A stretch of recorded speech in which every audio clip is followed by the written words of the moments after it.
The will to do is the greatest power in the world that is concerned with human accomplishment, and no one can, in advance, determine its limits. The things that we do now would have been a few years ago impossibilities. Today the safe maxim is, "All things are possible." The will to do is a force that is strictly practical, yet it is difficult to explain just what it is.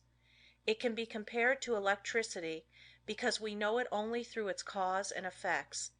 It is a power we can direct, and to just the extent we direct it do we determine our future. Every time you accomplish any definite act, consciously or unconsciously, you use the principle of the will. You can will to do anything whether it is right or wrong, and therefore the way you use your will makes a big difference in your life. Every person possesses some will to do.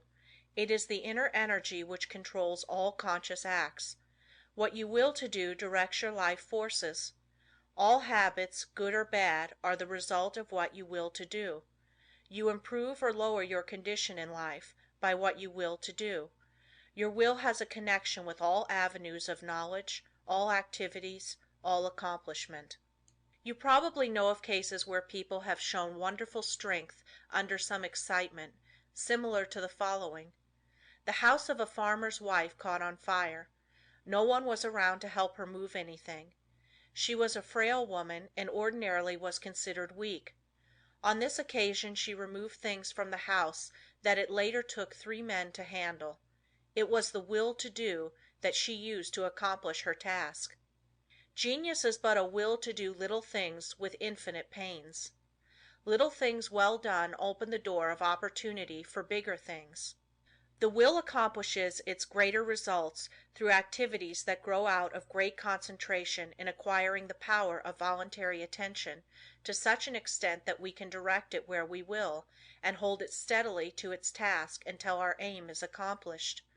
When you learn so to use it, your willpower becomes a mighty force. Almost everything can be accomplished through its proper use.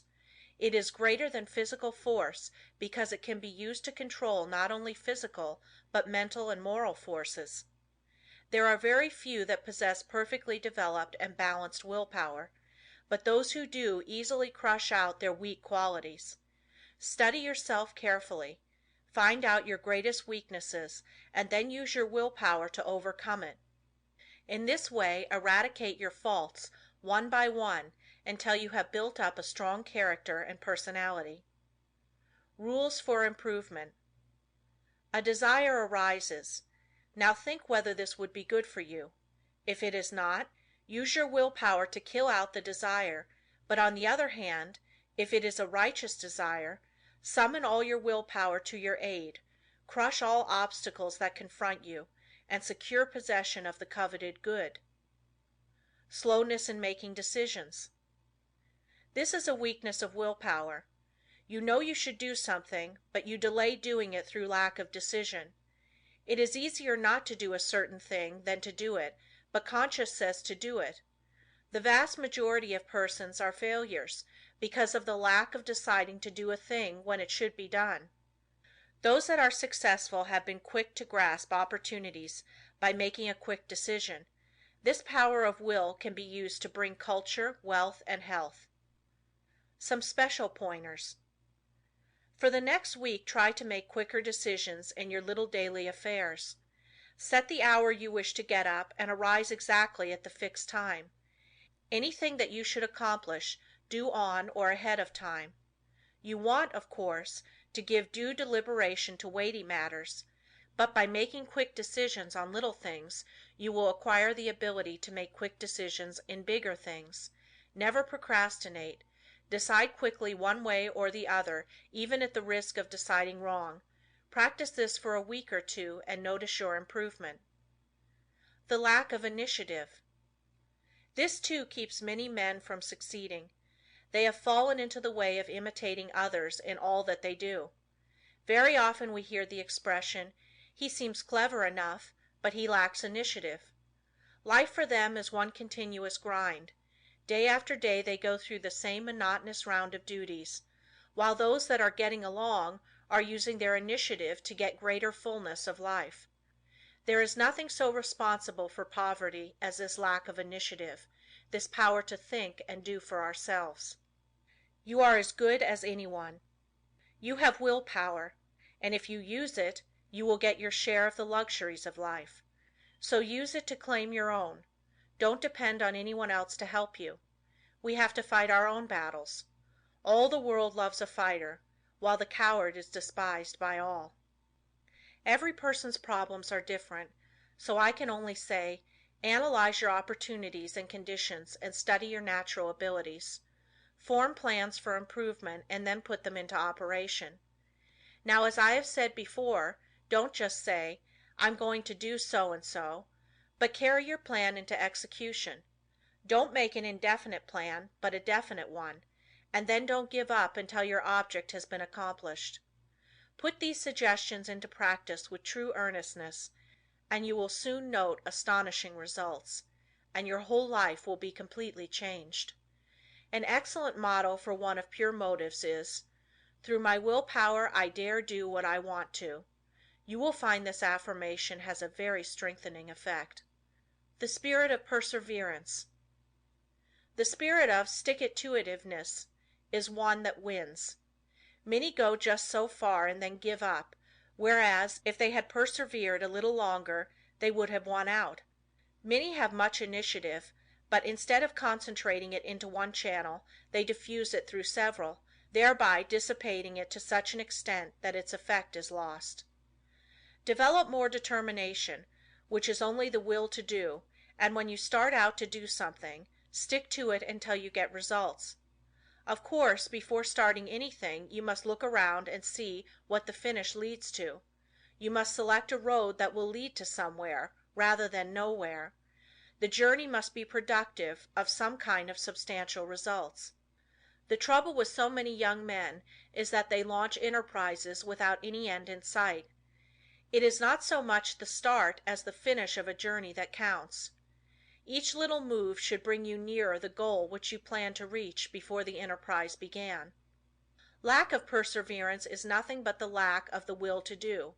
It takes the same energy to say, "I will continue," as to say, "I give up."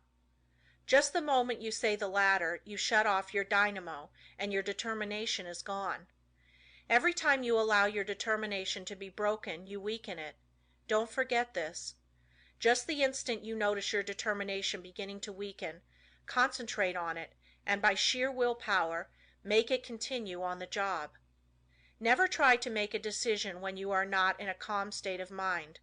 If in a quick temper, you are likely to say things you afterwards regret. In anger, you follow impulse rather than reason.